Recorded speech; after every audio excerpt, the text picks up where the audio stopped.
Hello, welcome to our webinar. My name is Brian Kellerman. For those of you who don't know me, I do see in some of the folks that are here, we have some of our clients. So I know some of you know who I am or have talked to me about possibly even this topic. With that said, this webinar is about validation and verification. We're going to go over some of the moderate to advanced concepts a little bit. We're probably going to stick more towards the moderate concepts, a little bit of an overview. For those of you who don't know me, I am the co-founder and the Chief Quality and Food Safety Officer here at Kellerman Consulting. We've been around for about 7 years, and we work with customers all up and down the industry. From early in the ag process to finished meals and things like that.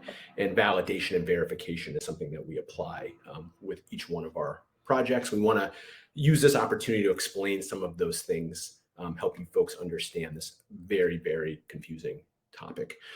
Before we get started, I do have a slide here of what we're going to talk about, but I want to make sure that I cover a few things first. Most importantly, each one of you listening to this webinar, listening to me now, are somewhat unique and special when it comes to validation in your facility. And because of that, there's no way for me to cover each person's needs, but I love it when we have interactive webinars. You do have a chat function here. As we go through validation and verification concepts, if you want to ask questions, I will gladly stop at any time. I thrive really on getting questions here. So feel free to jump in with questions that are specific to your facility if you feel like we're not getting towards some of the issues that you would like us to talk about. Secondly, we are recording this and we will be putting it both on our website natively, but also sending it to anyone who has signed up for this webinar. So even if you hear me talk about things and I'm talking fast or you're scribbling things down, please do not panic. There will be a second chance to listen to what we're talking about here. Third, and this is very important, my wife would be remiss if I didn't mention, we have a couple of downloads. One of which, most importantly, is a validation verification log that you can use as kind of a template to sort of see what we're talking about in a recorded form. We do have a brochure. You'll notice I don't do any commercials for the company other than telling you who I am. If you are interested in that, you can download an overview of the company, Kellerman Consulting. Those are available at any time at this presentation. Fourth, we also have a video series that we have put together for validation verification. I promise you what we're going to talk about here is different than that video series. It's not just a regurgitation. So hopefully both of these things will kind of talk at this concept and expand your understanding of it. But if you want to see further information, our website has that video series for free. It may also be on YouTube. So when we get to what we want to hit here, one of the things I did want to mention is that one of the things we're going to try to get at is why is validation so confusing? And really validation and verification together. Why are these so confusing, these concepts? And I promise you, we are going to try to drill into what that is and hopefully demystify it at the same time. So with that said, let's look at what the topics we're going to cover here. So we are going to talk specifically about validation. And when we talk about validation, we're going to be talking about specific events and organized records that you will have that are specific to validation. For some of you in factories and facilities, you may already have that. And hopefully some of the things we talk about will demystify some of what's in those pre-existing records. When we talk about validation, we're going to be looking at process validation. So you can see here we have critical control points, operational prerequisite programs for those of you that have ISO 22000 based programs, preventive controls if you are an FDA facility. We will talk about what validation means for those things. And we're going to talk about scientifically validating those processes. But we're also going to talk about the non-process parts of your facility. That might be the shipping and receiving program, the hygiene program, things that are around your facility. We'll talk about training program. How do you validate training? Do you need scientific proof for a valid training program? That's a little bit confusing. When we talk about validation, we often think about science. So we're going to have, in this discussion, we're going to leave room and have the ability to talk about this both for scientifically validating, but also applying validation to processes where scientific evidence may not be available or appropriate. We are also going to cover verification. And when we talk about verification, what we mean are the forms, the records, and in this case, I added trainings. When we talk about records, I'm also referring to things like maintenance records, calibration records. Forms would be your production records, temperature logs, things of that nature. One place where we can start with why is validation and verification so confusing is that verification is going to be a key part of how we validate. So we're going to have forms, records, and trainings that are a part of how we validate anything. And then verification after we're done. So we should have a defined event where we've applied verification to a process as part of how we prove it works. But then we're going to have ongoing valid verification forms, records, and trainings for after the validation process. So one of the key reasons why this can be very confusing is verification functions both as part of validation and then a separate event afterwards. That is very confusing. Hopefully I will be able to further explain what I mean when I mention that. So let's jump right into validation. When we talk about validation, we are talking about the ability of any system, any process to achieve the intended outcome. Now, validation is something that we deal with in our lives. I'm going to get a little sensitive here, but anytime you've ever lost a job, any relationships that have been broken up, divorces, car accidents, those are invalidating events. Sometimes when we look at invalidating events like that, we can see that it was a one-off, that deer jumped in front of my car. Well, that as an invalidating event is difficult to address. It's a unique event. However, if I had that relationship I was in and it didn't work out, I probably can go back over an extended period of time and see the conditions by which we were sort of barreling towards a bad outcome. As we take it into a food factory, that is really what we're thinking about are the setup that we have and being able to work backwards from whatever event and saying, is there a systemic reason why things don't work? Did I have a one-off situation that is a sort of, it could have happened any time? Do I have proof that I have all of the right conditions for sustainable success of anything? That makes sense for an oven. That makes sense for a recipe. That might make sense for a metal detector or an X-ray machine. However, when again, I'm looking at something like hygiene in a facility, how do I know that the conditions that by which my employees engage in hygiene is valid? And so we're going to look into what that means for validation. What are the sources of validation? That's going to be an extended discussion that we're about to have. So we are going to delve into what it looks like when you have a regulatory or scientific requirement to validate, which of course applies to our processes and procedures. That's why inspectors and auditors keep harassing us about what our validation is. And some of us, that's a really easy question to answer. And others of us are living in perpetual fear of being asked about validation of their system because we never quite understand what we're really supposed to show. I know some of you have a sort of scientific article sitting in a cabinet somewhere, and you're thinking, if anyone asks, I just pulled this article out and I wave it in front of somebody, and I really hope they stop asking me. That's okay. That's pretty common in industry. We want to tie it into a bigger picture here so we can stop doing that.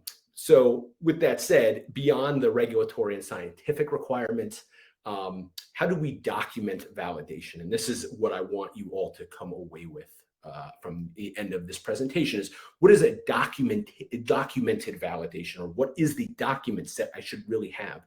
That scientific article that I wave around might be a good thing to have, but it by itself probably doesn't achieve a complete explanation of what validation is. And then lastly, like, do I need to have a scientific article, or do I need to have a science report for validation? And again, for my facility, for GMPs, for the shipping receiving program, for the maintenance program, those things may not have scientific proof. There may not be a science article. And so we are going to find, I will tell you now, that the answer is not always. You do want to have scientific validation where that's possible, but so much of what we see in a food facility does not have a scientific article to go with it. And that is, again, one of the very confusing parts of validation.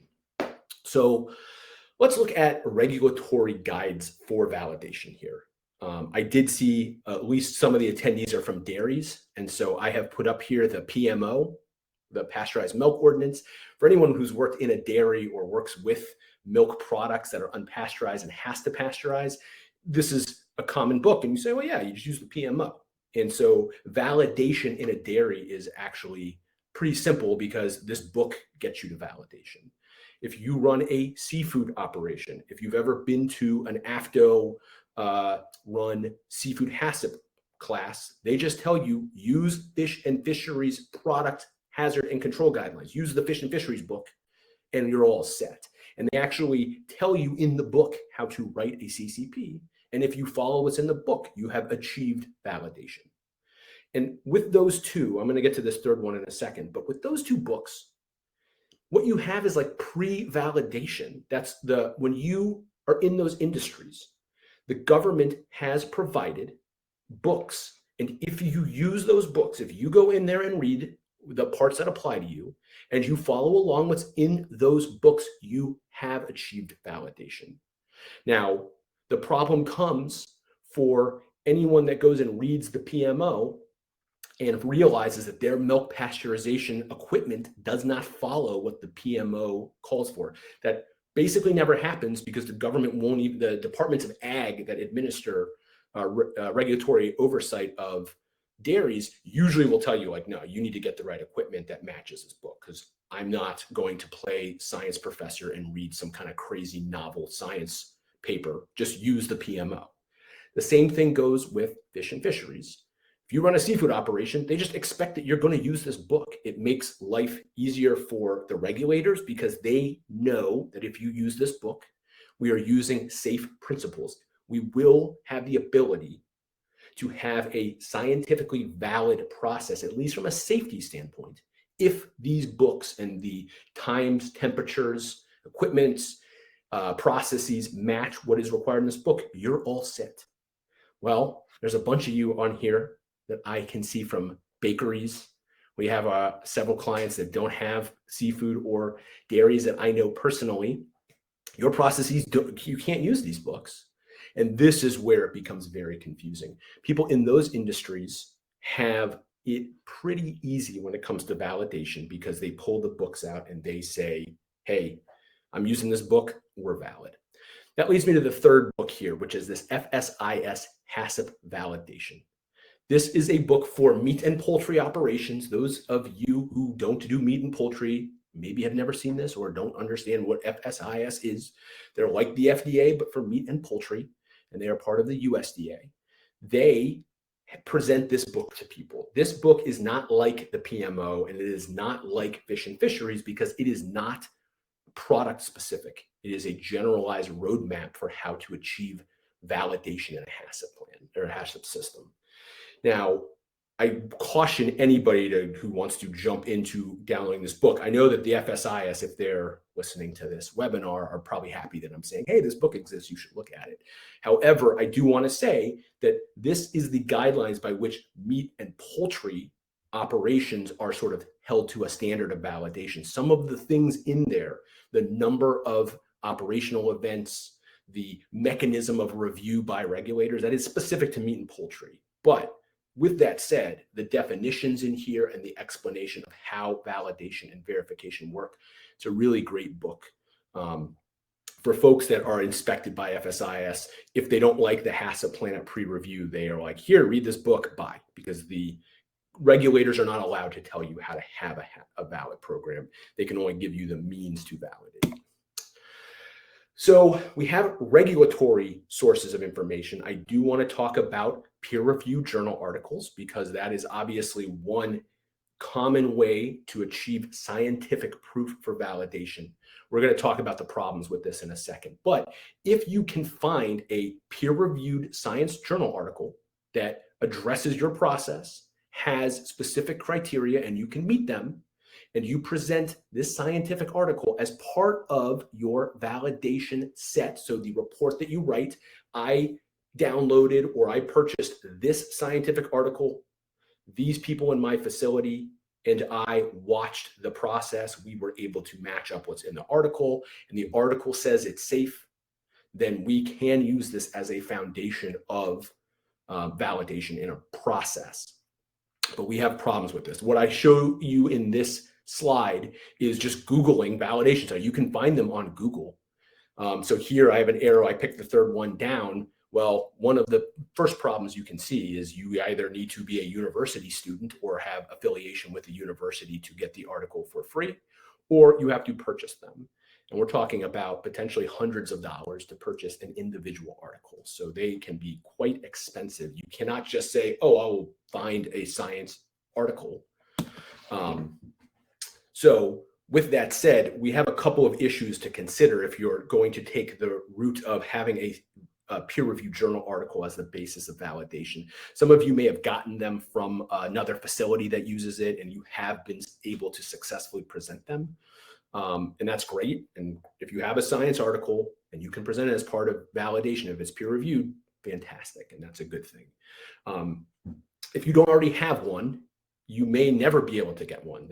A peer-reviewed journal article has to be like to like with the process.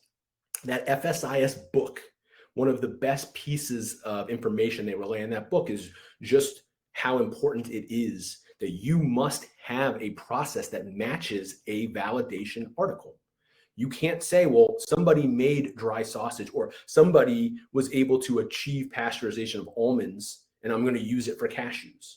It has to be like to like. The science doesn't always work. And in fact, it rarely works when you extrapolate out to a different process. So because we have to match the article, and I mean quite closely, that means you either have to match your article to your process. Hopefully, if someone's already written something that matches your process, great. But if you don't have that, then you need to match your process to the article. Well, when we talked about the regulatory sources of validation, the fish and fisheries, and when we talk about the PMO, you do that anyways when the government gives you a regulatory guideline to validate. A scientific article, you don't have to use those books or where you can't use those books. You need one of these articles, but you have to match what the article says, or you have to find one that matches you. And that can basically be a dead end right at the beginning of your research. As I mentioned before, another problem is they have to be purchased. So you have to factor in that you're going to be paying extra depending on the source of how you get to those articles. Most importantly, and this is the part where I want to caution everyone, you have to understand what those articles say. And I don't know how many of you have read these articles. They are boring. I mean, quite boring and tedious, and they're written in scientific language. You really need to have a firm understanding of science and the scientific principles by which the author wrote. And by the way, some people are better at writing than others. And like these articles are sometimes well written, sometimes they're confusing in the way the person wrote it. So even if you're really good at science, it can be very confusing what they're actually getting at. So you have to read the articles and you have to understand it, and they can be pretty lengthy, and there's a lot of difficult concepts to understand in them. And if you're not strong on your scientific articles, what they actually are saying, then you are going to be challenged on whether you have a valid process, even if there's a match between your article and process, or even if you've matched your process to an article. You don't understand what it says, that can be a real problem. So we do have issues if you're going to try to select peer-reviewed journal articles as part of your validation. That leads us to challenge studies. So the science articles are just downloadable. You may have to pay $100 or $200 for one, but like if you can get one of those, you don't have to create a science experiment. For those of you who have heard of challenge studies, maybe some of you have worked at companies where you have a challenge study that's done, but most people are vaguely aware that there's some kind of crazy science experiments that are brutally expensive as part of this process. And those people are correct. That is essentially a challenge study, is a very complex and set process by which we achieve validation through a customized experiment that is overseen by science experts. So those are generally for novel processes. So I do want to say, when you read articles about plant-based meats, or they're doing lab-grown meats, for any business that is trying to get into one of these things, you're probably going to need one of these challenge studies because A, there is no regulatory articles about this, and B, it's so new that there probably aren't very many or any peer-reviewed journal articles that could be downloaded. And that means you do it yourself. Now, I will say that one of the sad features of our culture, and this may be true elsewhere in the world, some of you are not in the United States. In the United States, we unfortunately have a bit of a broken system, and this goes to our confusion about validation.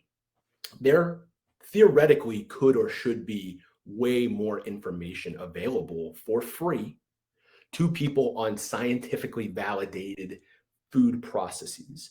And the break in the system is, to my mind, really at the university level, college level, and extension level. And I do want to say that for those of you who have ever interacted with Cornell University, they are really pretty exceptional in providing a very valuable service to folks.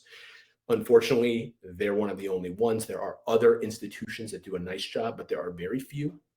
And all of the food science departments in America, almost none of them, with all of the master's degrees and all of the PhDs that they have been awarding to people, the science experiments that are the foundation of those master's degrees and PhDs are generally for fancy people who have paid the university lots of money. And so you get these sort of abstract concepts that don't apply to the public.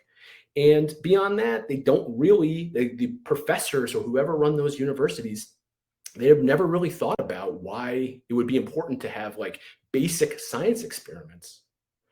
And so you just don't get free sources of information for validation. They would be there if universities published them. Yes, Eric has mentioned that the information is locked. That is what we're getting at, Eric. Actually, that's exactly it for these challenge studies. We get phone calls from people and they want to do things like refrigerate vacuum sealed fish. And when we tell those folks, hey, you really can't do that, we often get, my brother who does sales gets pushback. Why? Well, I went to the grocery store and people have vacuum sealed fish that are refrigerated. They don't have to be frozen. Why can they do it and I can't? Well, if it's a company that has lots of resources, they can purchase for a very expensive price. They can get a customized challenge study. This is in our system, that's not just fair game, that's a competitive advantage. So our system is designed for the companies with the greatest amount of capital expenditure to have an advantage. They don't have to share their challenges. They never will. They're locked up. There's trade secrets. With that said, the universities could theoretically produce publicly available information that could be used for this stuff, but that's just not the system we have. So where you might have confusion, why am I told I need a science article, but I can't find one? It's because there aren't any for much of what we really need that just doesn't exist. And you would need to pay a laboratory to administer one of these. So these are, again, for novel processes.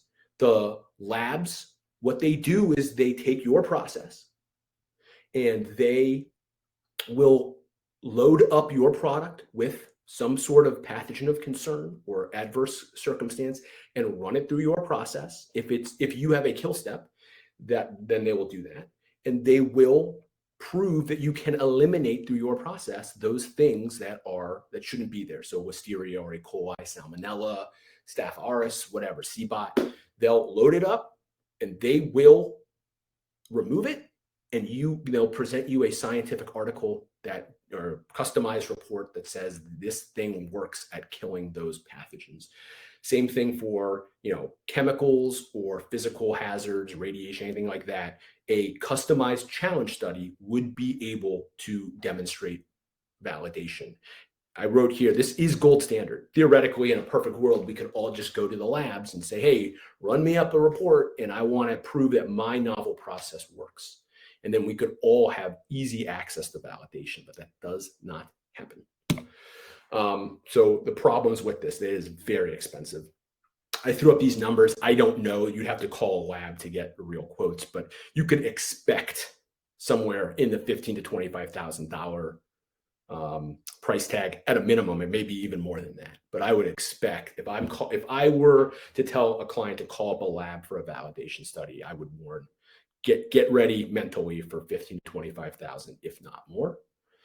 You have long wait times. They have to customize your project. They got to get those pathogens. They got to load up your product with those pathogens, run it through your system, and probably on your equipment. It's customizable. So it's going to take a long time to get it done.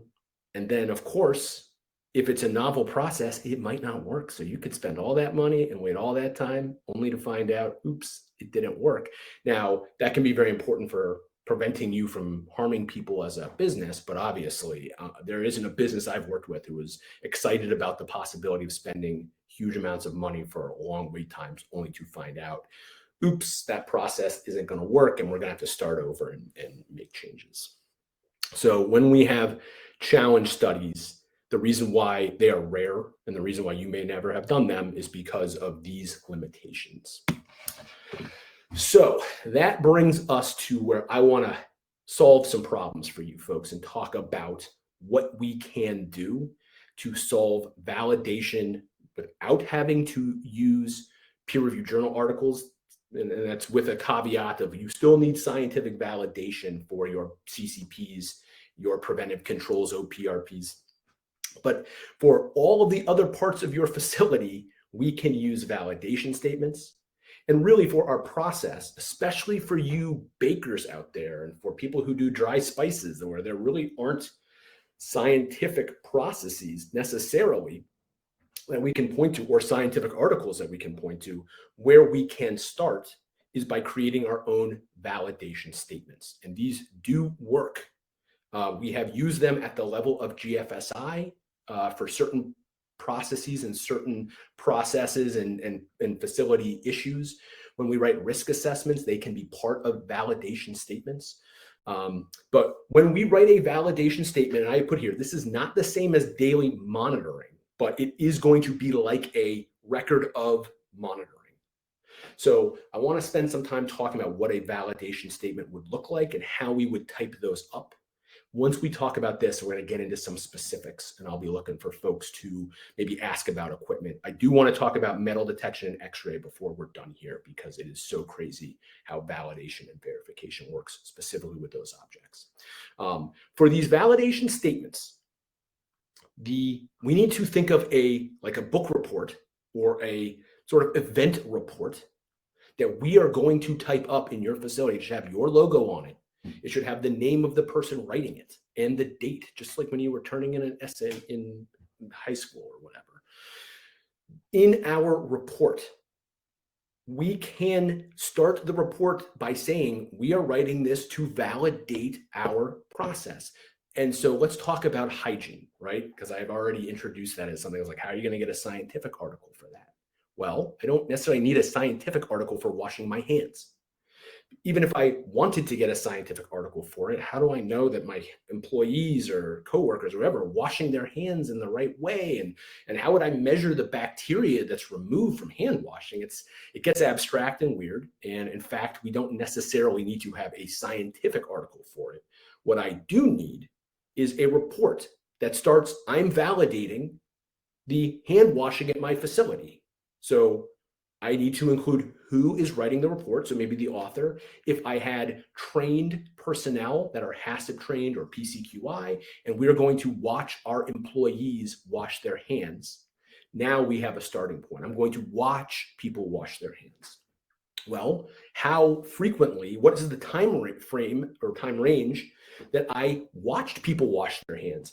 Am I going to do it for one event? Might not be great for validation.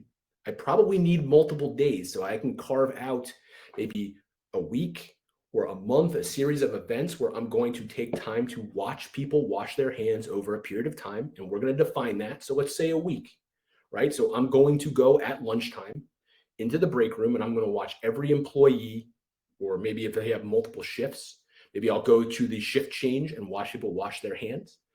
And I'm going to say, this is the time frame that I watched. I measured, probably going to want to watch the amount of time people take to wash their hands. And maybe do we get to that 20 seconds? I might measure the temperature of the water under a normal circumstance of turning it on. I definitely want to take the amount of time that a normal group of people eating in a break room need to fully wash their hands. And I want to check the temperature at the beginning, and I want to check the water temperature at the end, because if I run out of hot water, oops, I got a big problem. And I want to, in that process, if I'm watching people wash their hands, perhaps I find someone who is not doing a very good job, and I'm going to take them aside and retrain them on how to wash their hands. That's, again, we talked about training records as part of verification. Well, where verification comes into validation, I might include training records for employees that I saw who didn't do a good job. So at this point, I now have the parameters of a real experiment. I watched this on these days. I watched this event. This is what I was looking for. This is what I saw. I can provide records. If I have people sign in for the trainings or that they participate in hand washing, I can include that. And at the end of it, I'm going to have a conclusion. I watched everyone wash their hands, and it appears that we have enough hot water. We have enough events and enough time for people to wash all their hands. And when I watched them go into the production room, everyone maintained clean hands. I could corroborate that with other things as I watch them on the floor. So ATP readings, if we do finished product testing, pre-op inspections, anything where we coordinate hygiene with our process could then be further added to the validation process. So, and there's a report here. I'm sorry, I'm distracted. Someone's saying there's a non-contiguous video, and I apologize. I hope that's not a problem for the folks that are also on this, and I apologize, Ahmed. So what I wanted to bring up with this process of writing a validation statement, when I'm doing maintenance, when I'm doing shipping, receiving, when I'm watching any of these events, what I can do is write down that these things are happening. And in the process of doing that, I'm going to be able to create customized validation reports that can then be applied and shown to regulators, auditors, pretty much any person that would need to see a validation statement. So with that said, where we can customize with these validation statements, we do not necessarily have to have scientific evidence inside of it. However, if we are trying to validate something scientifically, we would certainly add a scientific article, or we would have a, what guidance, what regulatory guidelines that we were using as the basis for it, that would be included in our validation statement. So we can merge the need for scientific proof with our sort of non-scientific, our narrative report of how we achieved validation. And that's very, very important. So as we're thinking about this and having a validation statement, as I said, I wanted to mention X-ray and metal detection. So I didn't include a slide for specifically this, and I apologize for that. But I do want to say, when we are talking about X-ray and metal detection, many of you deal with them, not everyone does. So whether you have ever dealt with a metal detector or not, hopefully this is something that will be of value. When we are using metal detectors, we have a responsibility to validate and verify that they work. Same with X-ray. And when we're using that equipment, it can be extremely difficult to understand what validation actually is and what verification is, because essentially the same event achieves both. So what I want you to think about is, for a metal detector, we have to put a piece of metal through the aperture, through the opening of a metal detector, and verify and actually see that it goes off. And if that metal detector goes off, then it found the metal. And that can be proof that the metal detector works. That is verifying the metal detector works. However, if we just take a piece of metal and run it on a conveyor belt or through a line and it gets kicked out by itself, that is not a validation, because all we're proving is that the metal detector can pick up metal. To fully validate, we have to actually put the piece of metal in conditions that are like to our process. And this is where the confusing part comes in. So again, same with X-ray. I need to actually create the conditions of my product, run that through the metal detector, and see that that works. Now, generally with validation, and I see some crazy stuff with validating metal detectors, what I see are things like people will take a wand and run it through a metal detector 50 times in a row to see that it kicks out 50. That is not validation. I also see folks putting the metal piece on top of a bag. That is not validation. In both of those situations, I'm still only proving that the metal detector can pick up that piece of metal. If it's by itself, if it's a naked piece, one of those cards or the wand, and it goes through the metal detector, I have not validated anything. If it's on top of a bag, all I'm doing is putting the metal closer to the metal detector aperture. So I'm actually making it easier for the circumstances to find that metal, and that's no good. What I need to do is put the metal inside of like product. Now, I recommend for folks that they take a dummy box or bag, just like you would use. So take a craft bag, a box, take a form, fill, and seal bag, put a piece of metal in there, a representative piece that you need to identify on the outside of the bag as clear as possible that this has metal detector in it. So get some tape, get something very colorful, paint it, whatever you got to do to make it clear to your employees, this is not an actual product of ours. This has metal detector, piece of metal in it. And that needs to have a thickness, a actual volume, and a density that is at least as dense as our product. So if I have bags of salt, that would be probably the most dense thing, or amongst the most dense thing we can put inside a bag to put through a metal detector. And I'm going to put that metal piece right in the middle of salt or sugar. If I have something like crackers, then I probably don't need salt or sugar. I might be able to put in little pieces of cardboard to mimic crackers. But we can use objects that are as dense as our product, so we're not wasting product to do this. But you can put the metal piece inside of one of those objects and run it through the metal detector. At that point, you are validating that your metal detector or X-ray can actually pick up the object trying to be detected inside of like product. That is where validation happens. Running the metal through is just verification. And again, only verifying that the metal detector is capable of finding metal. Can it find metal in my product is where we get to validation. And again, I should have a validation statement for when I did this, not just, hey, verbally telling an auditor I did this once or twice. You need to have a concrete explanation. Sometimes you'll see recommendations to tilt or turn packaging over.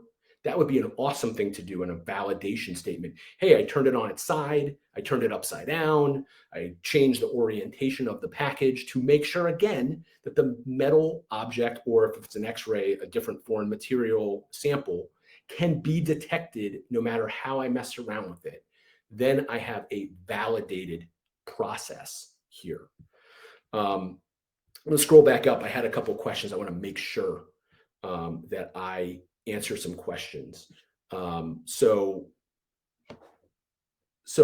what someone has said is that they send their procedure and validation statement to an external lab for a peer guidance statement. That's awesome. If your lab does that, that is a really amazing thing to do. That's a really wonderful thing that they're providing. That would be, again, if you can get professionals to sign off on it, fantastic. And Rachel's the one who said that. I don't know if the lab's always going to be willing to do that, because they're, frankly, if they say, I agree, this is valid, they're personally putting themselves into it. And so there's some liability with that, but it's great if you can get that. Okay, Julio has asked, those intentional pieces of metal inside product must be a certain specified size. Yes, sir. So how do you determine? But that's a great point. The smaller the piece of metal, the finer the metal detection is. So if you, for example, are going to say, I need to validate that I can pick up a 2 millimeter piece of metal, of ferrous or non-ferrous or stainless in my process, then you need to have that size metal if that's what you're validating to. That usually, Julio, would be something that your customer demands, that the metal detection company works with you on. If you're going to install a metal detector, they should look at your product and say, what is possible to be metal detected? The smaller you go, the finer the pieces of metal you can find, the greater chance you have of always catching every piece of metal. If I have one of those big pieces of metal, if I have like a 5 or 6 or a 7 millimeter piece, then I'm not going to be able to validate that I can find very small pieces of metal. As we go and sort of move towards ovens or other CCPs, so if you have one adding of acids, drying, those things, again, you can use validation statements to bolster your validation of your process. I can't do something unsafe and just write a report up and say, hey, I wrote a report, so Brian Kellerman says it's valid. That's not exactly right. If it's something like cooking and cooling in a food facility, for meat and poultry, I talked about FSIS, they provide guidance on cooking and cooling. It is called Appendix A for cooking, Appendix B for the cooling process. And they just tell you what time and temperature relationships are safe. You probably have to get time temperature relationships. Either if you're meat and poultry, you would use those guidance documents. If you're an FDA facility, you really need to sit down and figure out what are the safe time and temperatures. For things like bread, for all bakeries really are stuck with having to try to prove that their time temperatures of cooking is safe. That can be quite difficult to do. So how you get that process validated is going to probably, you need to talk to either a trade group, a customer, a like facility to see what they have had success with. Generally, we use approximately 170 degrees as a sterilization temperature. However, you can't just magically say 170 and you're safe. You do have to have, again, some kind of scientifically valid justification for that. When it comes to validating an oven, when it comes to validating cold holding facilities or refrigerators, freezers, we generally have targeted temperature mapping of the inside of an oven, the inside of a freezer. That means taking thermometers, whether they be data loggers or thermocouples for heat, and actually moving them around inside of those vessels and taking readings. Again, a validation statement could be used in conjunction with a data logger for a freezer. Over this time period, I took this data logger, make, model, serial number, I put it in my freezer, I moved it around over the course of a week. I have all of those trend charts to show an auditor or an inspector. And I found out that my freezer does not have a cold spot, or I know where it is and it is not an effect to product. For an oven, we of course need to take some kind of device through that oven to say that the reading that you have on the thermostat of the oven, so what it says on the display, is actually what you find on the inside of that oven. For anybody that works in a bakery, if you have like a rack oven and you open the door for it, for the oven, you're losing heat. And so you would need to, as part of your validation study, actually see what happens to the temperature if there's going to be opening and closing of that oven during normal operations. So that is how we validate a process, specific to what you might have. Tino has a question here, and it says he's new to quality. And how often does validation have to be done? A fantastic question, sir. So We've been talking about the sources of validation. We have to have a written statement for it. Once I have that written statement, then I need to go back to that written statement every single year at least. And anytime I change my process, add something to it, take something away, add equipment, take something away, or take equipment away. Every time I do that, I need to go back to my validation statement because I need to find out, like, is my process still the same as when I validated it? Minimum every year, minimum of every change I make. And we're going to go back. We don't have to redo validation necessarily, but we do have to confirm that the conditions are the same, that I have not made my report out of date, or that it is no longer accurate to what I'm doing. So as long as you have a validation statement, or you have a scientific article or a regulatory document and it still applies, then you will sign off every year as part of your safety program or quality program that you have looked at it. But just like our statement itself, you're going to write down who evaluated it. I assume it's going to be you, and the date that you confirmed it's still up to date and accurate. That is an awesome question. So what can we use as sources of validation information? Well, when I'm thinking about how I'm going to validate an oven, or validate a freezer, or validate a conveyor system, I'm going to have, or a metal detector, X-ray, I'm going to have the manual. So I can use that as a source of scientific information. I can have a checklist for installing that equipment, that it was installed properly. That can be scientific. That's more of an action, so it's less scientifically rigorous. I have chemical labels. That would be for sanitation, and I have not yet talked about sanitation, so let me do that quickly. Usually when we are validating a sanitation program, we have, for most facilities, whether you use a third party or you do it in-house, you have the chemicals that you use, the cleaners, the sanitizers, foamers, quats, whatever you've got. So you will select the chemicals. Those chemicals, if they are purchased from a chemical supplier that usually does this, should be valid based on reports that they would give to you. You don't have to validate the chemical. If you can't find validation for your chemicals you're using, you're going to need to use different chemicals probably. That's a bad sign. The chemicals that you are going to use, I do see that we have a pathogen modeling program. I'll get to that in a second. If you are using those chemicals, then you need to write that in a statement. These are the chemicals I'm using. You have to use them according to those labels. So when I say the chemical labels, you have to demonstrate that you are using the chemicals. If they are purchased as valid chemicals, so if I'm using peracetic acid, and I use it in accordance with the concentrations on the label, I can assume valid conditions for the use of that sanitizer or the cleaner. I'm going to then talk about who uses them, who mixes it, and you can then use your ATP results, your environmental swabbing, preoperative checks to demonstrate that you were able to validate those chemicals and validate your sanitation and cleaning processes.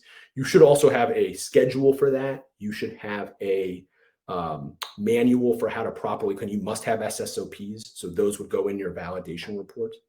And then all of the records, the training records, the calibration of the ATP reader, the results you got of ATP swabs, if you're doing that, all of those would go into your validation report as scientific proof. We also have, again, here, calibration records, production records, training records involved in the process, walkthrough inspections. If you have those would go into validation statements. That would be a appropriate source of validation information. I've starred the last 4 or 5 of them because of the checklist as well, but the last 4 are also your daily verification records. I mentioned at the beginning that there are the need to have ongoing verification, but also having verification records. So when you are using these as your source of validation, they go into your validation report. When you continue to use them after the validation report's written, they are verification records. So they now cease to be just about validation. they're about verification records, which is why I put they are also verification. Kuna asks, is there a regulatory requirement to validate roasters every 3 years? I would check with your regulator on that. I mean, I can tell you that the issue with the timeframes of revalidating the equipment would be, is my equipment breaking down over time? So I would say that where I told Tino that at least every year you need to look through the process to make sure it's still correct. Over the course of years, if you have equipment that is breaking down, then you would probably need to validate. So there may be a regulatory requirement for every 3 years for peanut butter. The almond board has their specifications. I don't have it memorized, Kuna, so I don't know for sure, but I would definitely investigate. And that seems realistic to me. Certainly, if I'm making a recipe and I'm using acidity or dryness to achieve safety with, for something like peanut butter, if it's ambient because I'm using water activity, then I probably don't need to revalidate the recipe. That might be able to just continue to say I use the same thing every year, and I can use ongoing batch records to continually achieve that verification. But if you have equipment that's part of a CCP, then yes, I think that you should probably revalidate that equipment regularly, and you should always check your regulatory guidelines on any time periods that are required. To speak to the pathogen modeling. Okay, so the FDA, I think it's FDA, there are certainly modeling programs that are used as part of validation where they are specific to pathogens of concern. I will tell you that just like I was mentioning about scientific articles, you need to have someone who understands how to use those pathogen modeling programs. So yeah, if you have a degree in biology or chemistry or physics, and you are capable of going and using pathogen modeling, those tend to be very, very difficult to dial in. And if you have a bunch of products that it applies to, modeling could take months to do. So what I think of them is that they are fantastic as a source of scientific information. What I can tell you is that I have not worked with that many people in industry that I think are ready today to use pathogen modeling software and coherently put together the parameters for their process, the exact pathogen of concern, to create a model that would then withstand scrutiny from an inspector or an auditor. But if you feel that you are competent about pathogen modeling and you are prepared to show that to an auditor or an inspector, that's gold standard. I mean, that is essentially like a challenge study that is taking the parameters for validation and applying them. So if you can do pathogen modeling programs, I highly recommend doing that. I will be very transparent. I did not have pathogen modeling as part of my program when I was a quality manager. We don't generally include them for our projects, and we have never been told you need to have pathogen modeling programs as part of validation. Certainly, if somebody told a client of ours that we needed to have it, we would work with them on trying to get that done. Last thing I want to talk about is this verification. So verification, as we mentioned just now in our previous slide, some of what we use for validation are our verification records. We just compile them and say, on these days, we used verification records to prove that our system works properly. Well, and this goes back to Tino's question about how often do I revalidate? And it also goes to Kuna's questions about whether I actually have to validate roasters with a regular frequency. Every day we operate, we are taking our valid process, whether it's run towards PMO or fish and fisheries or a different regulatory guideline, Appendix A for a meat and poultry facility. And we have our ongoing records that demonstrate that for each production day, we achieved the conditions that were appropriate for our valid process. So we have our validation statement, and it's set in stone in the sense of we said we did this over a period of time. Every day after that, we have our verification records, our monitoring records that demonstrate that if we said that 165 degrees was appropriate as a temperature, a cooking temperature for our oven, every day we run it, then we have the temperature written down on our production records to demonstrate that we actually hit that temperature that day. To go back to Kuna's question about the requirement to validate the equipment, if I have my production records that say that the oven is still working, that can be at least support for how I determine whether the ovens actually need to be revalidated with like a new validation study or not. Again, the regulatory guidelines may say I have to do that, but our daily production records, if they're reviewed properly, should tell us that it's correct or not. Mariano asked about how is a HACCP plan validated as a whole? That is the million-dollar question for everyone with a GFSI program. Certainly, if you are in an FSIS facility for meat and poultry, the FSIS folks are walking you through that process of explain to us what days you watched your process to make sure it works. So Mariano, every day that I run my program and I have valid product at the end of it, I may use all of my records and review all of the records at once for each day to confirm at each step that my HACCP plan worked. I can use things like finished product testing if I do that to say, hey, I checked for the pathogen, it was not there. I can also go through and have a walkthrough of my flow chart, write down that we confirm the flow chart is still accurate. The hazard analysis, we're going to go through that and confirm that that is still accurate. All of that is validating, right? It's still up to date. It's still correct. So we have the initial validation, the point at which we created.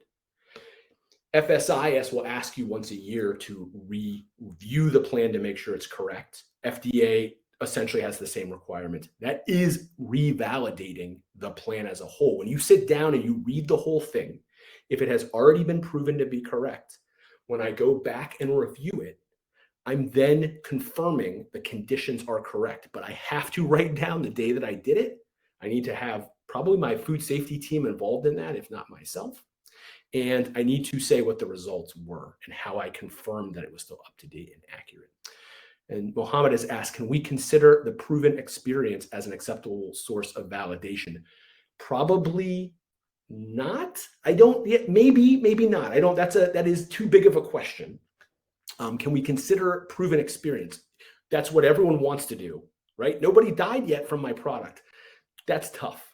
You can use, and you do at a GFSI level, we are forced to use customer complaints, written nonconformances, and walkthroughs to prove that we're ongoing checking. And so if your experience is documented and it has some kind of measurable thing that you're looking at, then possibly. So for example, if I make salsa and every bottle I've ever checked is at the right pH, at some level I can say through experience, I checked this many times and it's always been like this. That can be part of your acceptable source of validation. We do this a lot with like allergen checks. If you send out product every day for allergen testing to prove that allergen cross contact is not happening, then after a year or after 3 months, you may say, look, every test came back negative.